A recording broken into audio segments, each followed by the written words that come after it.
Hello दोस्तों, कैसे हैं सब लोग। उम्मीद है बहुत बढ़िया होंगे और बहुत अच्छी प्रिपरेशन कर रहे होंगे। जो पढ़ाया जा रहा है उसको रेगुलर तैयारी भी कर रहे होंगे। तो बिना देरी किए हुए हम आज का टॉपिक स्टार्ट करते हैं। ठीक है, नेक्स्ट पढ़ते हैं body fluid transportation.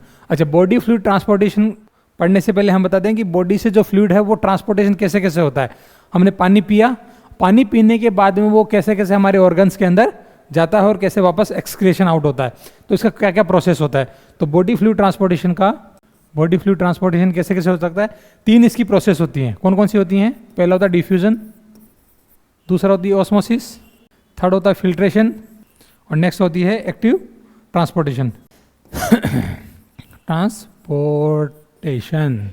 Active transportation. ठीक है, ये प्रोसेस हमारे पास में है। तो आज हम इसके बारे में पढ़ेंगे कि डिफ्यूजन क्या होता है, ऑस्मोसिस क्या होता है, फिल्ट्रेशन क्या होता है, एक्टिव ट्रांसपोर्टेशन क्या होता है। ये अगर आपको चारों चीज़ें समझ में आ गई तो आपको ट्रांसपोर्टेशन ऑटोमेटिकली समझ में आ जाएगा।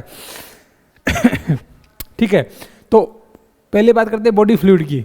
बॉडी फ्लूइड के बारे में कल ही मैंने आपको बताया था कि बॉडी फ्लूइड क्या होता है। बॉडी फ्लूइड होता है सॉल्वेंट। ठीक है ना, तो मिलकर के क्या बनाते हैं, सॉल्यूशन, और इसी को हम क्या कहते हैं, बॉडी फ्लूइड। ठीक है, अच्छा सॉल्वेंट की बात करते हैं तो सॉल्वेंट किसको कंसिडर करे थे हम, वाटर को। अच्छा, सॉल्यूट में कौन सा आता है, इलेक्ट्रोलाइट। ठीक है, और दोनों मिलाकर के क्या बनाते हैं, बॉडी फ्लूइड। आए समझ में। ठीक है, क्या है, सॉल्वेंट और सॉल्यूट मिलाकर करके सॉल्यूशन बनाते हैं। सॉल्यूशन का मतलब हो गया वाटर और इलेक्ट्रोलाइट मिलकर के बॉडी फ्लूइड का फॉर्मेशन करते हैं। तो इसको बॉडी फ्लूइड बोल दो या फिर इसको सॉल्यूशन बोल दो, बात एक ही है। ठीक है, तो ये बॉडी जो फ्लूइड है वो एक जगह से दूसरी जगह पे ट्रांसपोर्टेशन कैसे होता है, कैसे हम लोग इसको इधर से उधर ट्रांसफर कर सकते हैं। जैसे हमने पानी पिया, वो सेल्स में गया, सेल्स में जाने के बाद वो कैसे कैसे बॉडी के अंदर एक सेल से दूसरे ऑर्गन से टिश्यू से सेल किस प्रकार से ट्रांसपोर्ट होता है, फिर वहां से वापस बॉडी से किस प्रकार से आता है, इसके बारे में हम पढ़ेंगे। तो इसकी जो प्रोसेस है वो 4 प्रोसेस है। पहली है डिफ्यूजन, ऑस्मोसिस, फिल्ट्रेशन और एक्टिव ट्रांसपोर्टेशन। ओके, हम पढ़ते हैं सबसे पहले डिफ्यूजन के बारे में। डिफ्यूजन क्या होता है समझना। डिफ्यूजन क्या है, डिफ्यूजन का मतलब होता है movement of solute from higher concentration to lower concentration. Clear cut शब्दों में एक ही भाषा में लिखा हुआ है। क्या लिखा हुआ है, movement of solute from higher concentration to lower concentration. एक वर्ड याद रखना, हायर कंसंट्रेशन से लोअर कंसंट्रेशन की तरफ जाना, किसका, सॉल्यूट का। यहां पे मैं रोकूंगा आपको और एक वर्ड दिया हुआ है सॉल्यूट। सॉल्यूट का मतलब क्या हो गया आपका, 2 वर्ड यूज किए थे मैंने। कौन कौन से, सॉल्वेंट और सॉल्यूट। जहां बच्चों में कंफ्यूजन होता है ना वो यहीं पे होता है। बात करते हैं सॉल्वेंट की और सॉल्यूट की। सॉल्वेंट का मतलब क्या हो गया, सॉल्वेंट का मीनिंग क्या होता है, सॉल्वेंट का मतलब हो गया वाटर। क्या हो गया, वाटर। और सॉल्यूट का मतलब इलेक्ट्रोलाइट। ठीक है ना। अच्छा, अब इसमें क्या है, हायर कंसंट्रेशन से लोअर कंसंट्रेशन की तरफ जाना, किसका, सॉल्यूट का। सॉल्यूट मतलब इलेक्ट्रोलाइट का। एग्जाम्पल से समझना, एग्जाम्पल क्या है, एग्जाम्पल समझना। ये एक पॉट है, ये पानी भरा हुआ है। इस पानी के अंदर हमने डाल दिया है एक इंक। क्या डाल दिया, इंक। जैसे ही हमने इंक डाला, जैसे ही इसके अंदर इंक डाली तो कुछ देर बाद में हम देखेंगे, ये जो इंक है ये चारों तरफ फैल जाएगी। फैलेगी कि नहीं फैलेगी। और वाटर का जो कलर है वो इंक के जैसा होता चला जाएगा। अब यहां पे डेफिनेशन को क्लियरली समझ लेना। मैंने कहा ये क्या है, वाटर। ठीक है, ये क्या है, पॉट। अच्छा, ये क्या है, इंक। क्लियर है, वाटर, पॉट के अंदर वाटर है और वाटर में हमने इंक डाली है। इंक जैसे ही हमने डाली तो वो चारों तरफ स्प्रेड कर गई है। ठीक है, यहीं पे डिफ्यूजन समझ में आ जाना चाहिए आपको, कहीं दूसरी जगह जाने की जरूरत नहीं। क्लियर कट कुछ मैसेज लिखा हुआ दिखाइए तो। सर इस कलर से लिखते हैं आप, हम ऑनलाइन वालों को अच्छे से दिखाई नहीं रहा। ओके, मैं कलर चेंज कर लेता हूं, सॉरी। अभी दिखाई दे रहा है, येलो वाला दिखाई दे रहा है कि नहीं दे रहा है, येलो वाला दिखाई दे रहा है। आप जवाब देंगे तो मैं आगे चलूंगा। दिखाई दे रहा है कि नहीं दे रहा है, या कलर चेंज करूं। Yes sir, okay, thank you. हाँ, मेरा कहना है कि एक पॉट है, पॉट के अंदर वाटर डाला हुआ है, उस वाटर में हमने इंक डाल दी। इंक जैसे ही हमने डाली है तो वो इंक है ना चारों तरफ स्प्रेड कर जाएगी।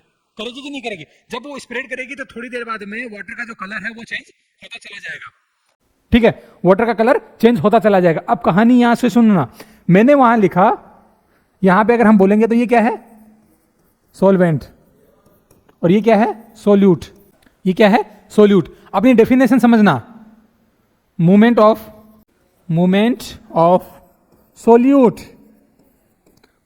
Solute from higher concentration to lower concentration.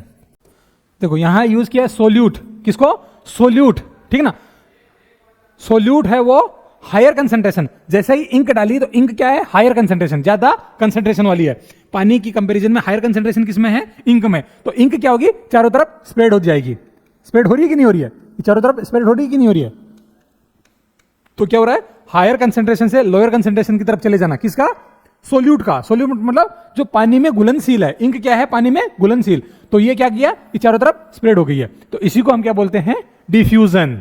क्या बोलते हैं? डिफ्यूजन। अच्छा, यहीं पे मैंने लिखा हुआ है मूवमेंट ऑफ लिखा हुआ है मूवमेंट ऑफ सोल्यूट, ठीक है, मूवमेंट ऑफ सोल्यूट। अच्छा, सोल्यूट को हम क्या बोल रहे हैं? Ink. Ink from higher concentration, जैसे ही अंदर डाली थी वो चारों की तरफ स्प्रेड कर गई है। तो हायर कंसंट्रेशन से लोअर कंसंट्रेशन की तरफ चले जाना है। इसी को क्या बोलेंगे? डिफ्यूजन। क्लियर है? क्लियर हुआ? डेफिनेशन क्लियर है? कोई दिक्कत नहीं है? क्या कहा मैंने? हायर कंसंट्रेशन से लोअर कंसंट्रेशन की तरफ चले जाना। किसका? सोल्यूट का। एग्जाम्पल में मैंने समझाया कि वाटर के अंदर अगर हम इंक को डालते हैं तो इंक रहती है हायर कंसंट्रेशन और वो पानी के अंदर स्प्रेड कर जाती है। तो वो हायर कंसंट्रेशन से किसकी तरफ गई है? लोअर कंसंट्रेशन की तरफ। उसी को क्या बोलते हैं? डिफ्यूजन। कोई कंफ्यूजन नहीं रहना चाहिए, एकदम चीज क्लियर हो जाती है। दूसरा एग्जाम्पल और दे देता हूं। यह है अगरबत्ती। क्या है? अगरबत्ती, ठीक है। ये क्या है? एक अगरबत्ती। इस अगरबत्ती को अगर हम जलाते हैं तो जलाने के बाद में यहां हमने रखा, ठीक है ना। यहां मैंने अगरबत्ती को जलाया, जैसे ही अगरबत्ती को जलाऊंगा तो इसका जो धुआं निकलेगी, जो लो निकलेगी, वो चारों तरफ रूम में स्प्रेड करेगी कि नहीं करेगी? चारों तरफ स्प्रेड कर रही है। वो जो स्प्रेड कर रही है वो कहां से जा रही है? Higher concentration. अगरबत्ती जो है वो हायर कंसंट्रेशन की है, तो हायर कंसंट्रेशन से लोअर कंसंट्रेशन की तरफ जा रही है। यानी वहां तो कुछ नहीं था, लेकिन यहां से वहां की तरफ जा रही है। तो हायर कंसंट्रेशन से लोअर कंसंट्रेशन की तरफ जा रहा है। इसी को क्या बोलते हैं? डिफ्यूजन। आप लोग डीओ यूज करते हो, परफ्यूम यूज करते हो, स्प्रे यूज करते हो ना, तो क्या करते हो? उस बोतल के अंदर क्या लिखा है? क्या भरा रहता है? डीओ। हायर कंसंट्रेशन में भरा हुआ है। जैसे ही उसको करके स्प्रेड करते हो तो वो दूसरी तरफ चला जाता है। फैलता कि नहीं फैलता? तो वो हायर कंसंट्रेशन से लोअर कंसंट्रेशन की तरफ चला गया। उसी को हम क्या कहते हैं? डिफ्यूजन। क्लियर है? कोई दिक्कत है तो मेरे को भी पूछ लो। आगे चले। ऑनलाइन वाले बच्चों समझ में आ रहा है कि नहीं आ रहा है? ठीक है। अगरबत्ती को मैंने जलाया तो अगरबत्ती क्या? हायर कंसंट्रेशन की है। जैसे ही उसमें धूप निकलेगी वो धूप चारों तरफ इन्वायरमेंट में फैल जाएगी। तो हायर कंसंट्रेशन से कहां गई है? लोअर कंसंट्रेशन की तरफ। इसी को क्या बोलते हैं? डिफ्यूजन। क्या बोलते हैं? डिफ्यूजन। समझ में आ रहा है? ऑनलाइन वाले बच्चे हाँ या ना में रिप्लाई देते रहो, ठीक है। ऐसा लगेगा कि आप लोग भी क्लास में एक्टिवली पार्टिसिपेट कर रहे हो। अच्छा ठीक है, आगे चलते हैं।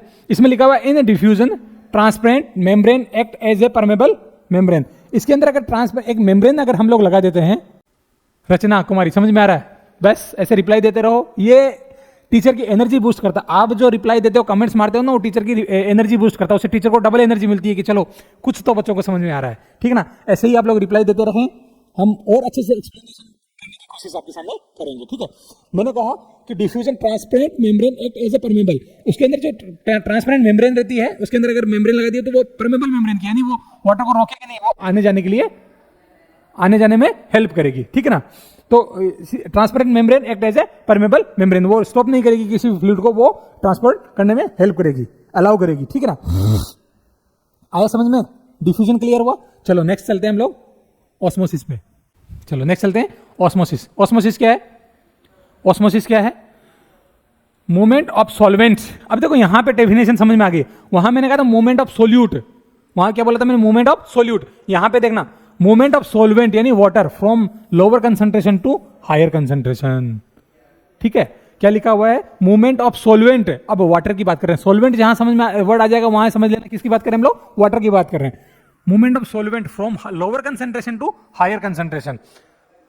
या फिर उसका दूसरा जो डेफिनेशन है और लगा के देखो, movement of solvent water, movement of solvent water from higher solvent concentration to lower solvent concentration. Movement of solvent, movement of solvent from higher solvent concentration, जहां पे सोल्वेंट का कंसंट्रेशन ज्यादा है वहां से लोअर सोल्वेंट कंसंट्रेशन की तरफ चले जाना। एग्जांपल से समझो, ये लिया हमने एक पॉट, ठीक है। इस पॉट में भरा हुआ है पानी। क्या भरा हुआ है? पानी। और इस पानी के अंदर हमने डाल दी है किशमिश। क्या डाली? किशमिश, ठीक है।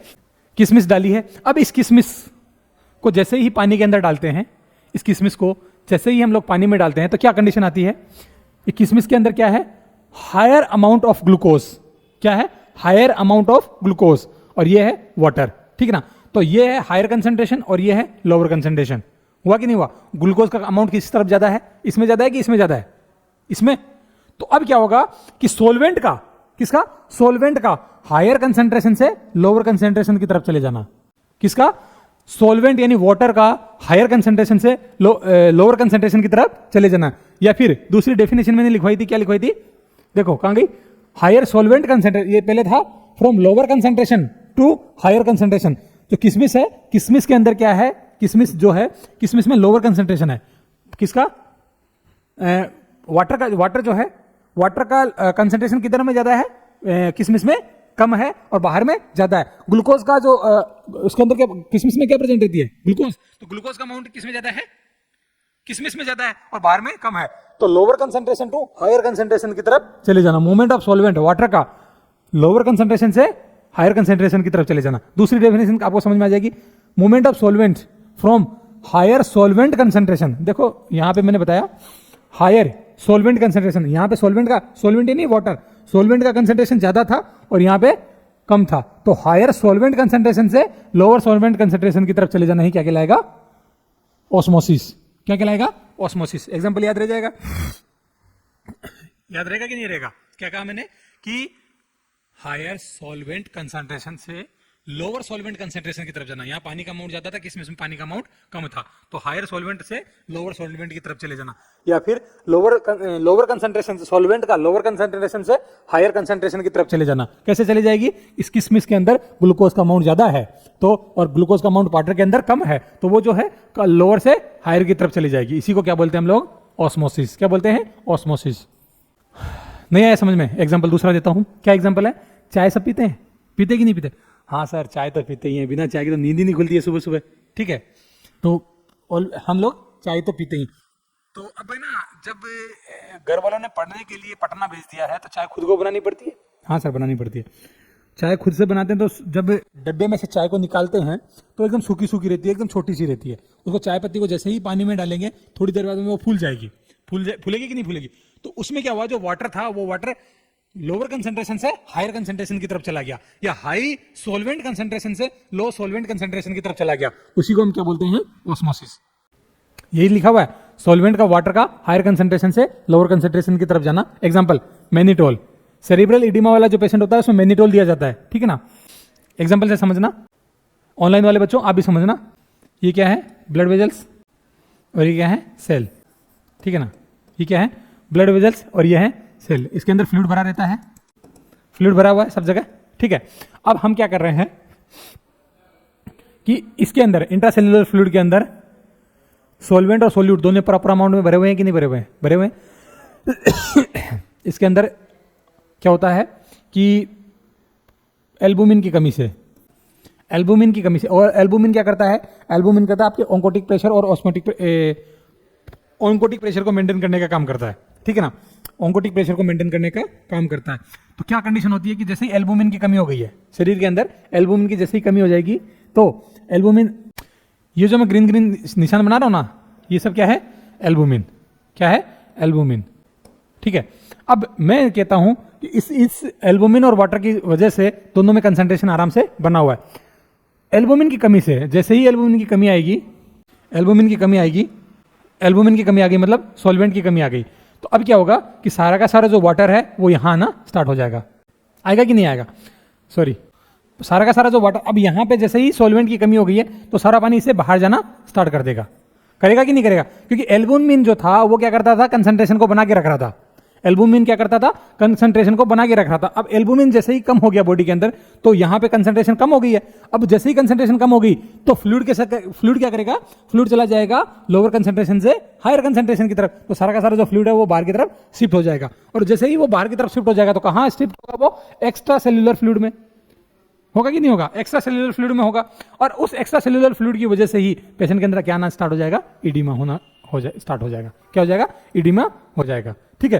तो वैसे ही मैनिटोल, अगर हम सेरिब्रल इडीमा वाला जो पेशेंट है, सेरिब्रल इडीमा वाला जो पेशेंट है, सेरिब्रल इडीमा का मतलब ब्रेन के अंदर इडीमा हो गया, उस इडीमा की वजह से क्या करते हैं हम लोग? पेशेंट को मैनिटोल देते हैं। वो मैनिटोल क्या करता है? उसके कंसंट्रेशन को बना के रखता है। ये ब्रेन है, इस ब्रेन के अंदर भी क्या है? फ्लूइड है एंड इलेक्ट्रोलाइट है। फ्लूइड एंड इलेक्ट्रोलाइट दोनों है। इसकी वजह से ये ब्रेन के अंदर बैलेंस बना रहता है। अब किसी भी कारण से इसका कंसंट्रेशन कम हो गया, जैसे ही कंसंट्रेशन कम हो जाएगा तो पेशेंट के अंदर सेरिब्रल इडीमा स्टार्ट हो जाएगा। उस सेरिब्रल इडीमा, सेरिब्रल का मतलब ब्रेन के अंदर जो इडीमा हुआ है उसको कम करने के लिए हम पेशेंट को देते हैं मेनिटोल, और जैसे ही मेनिटोल देंगे इसका कंसंट्रेशन वापस बढ़ेगा और जो फ्लूइड एक्यूमुलेशन हुआ था वो सारा का सारा ब्लड वेजल्स में आ जाएगा वापस, और ब्लड वेजल से फिर कहाँ चला जाएगा, किडनी के पास, और किडनी से बॉडी से एक्सक्रिएट होता हुए बॉडी से बाहर निकल जाएगा। तो इस प्रकार से हम इसको मेंटेन करके रखते हैं। बात करते हैं ऑस्मोसिस में कि मूवमेंट ऑफ सॉल्वेंट यानी water continue until both solution concentration are equal. जब तक दोनों की कंसंट्रेशन इक्वल नहीं हो जाती तब तक मूवमेंट चलता रहेगा। क्या लिखा हुआ है, मूवमेंट ऑफ सॉल्वेंट, वाटर का जो मूवमेंट है वो कब तक चलता रहेगा, जब तक दोनों सॉल्यूशन की जो कंसंट्रेशन है वो इक्वल नहीं हो जाती। जब तक इक्वल हो तब तक इक्वल होगी, तब तक ये ट्रांसपोर्टेशन होता रहेगा। अगर इधर से फ्लूइड कंटिन्यूसली बाहर निकलता रहेगा जब तक इसका कंसंट्रेशन इक्वल नहीं हो जाता। अब हम क्या करेंगे, बाहर से एल्बुमिन देंगे, एल्बुमिन जैसे इसके अंदर डालेंगे तो वाटर वापस आना इधर स्टार्ट कर देगा। तो ये क्या करता है, कंसंट्रेशन को मेंटेन करके रखता है। मेम्ब्रेन और act as semipermeable membrane in the body. जो मेम्ब्रेन है वो क्या करती है, सेमी परमेबल मेम्ब्रेन का काम करती है। आया समझ में, आया, आगे चले, ठीक है। तो दो चीजें मैंने पढ़ा दी है। एक पढ़ाया डिफ्यूजन। डिफ्यूजन का मतलब क्या होता है, सोल्यूट का हायर कंसंट्रेशन से लो कंसंट्रेशन की तरफ जाना। एग्जांपल याद रखना अगरबत्ती वाला, कि अगरबत्ती की लो यहां जलती है लेकिन धूप चारों तरफ फैल जाती है।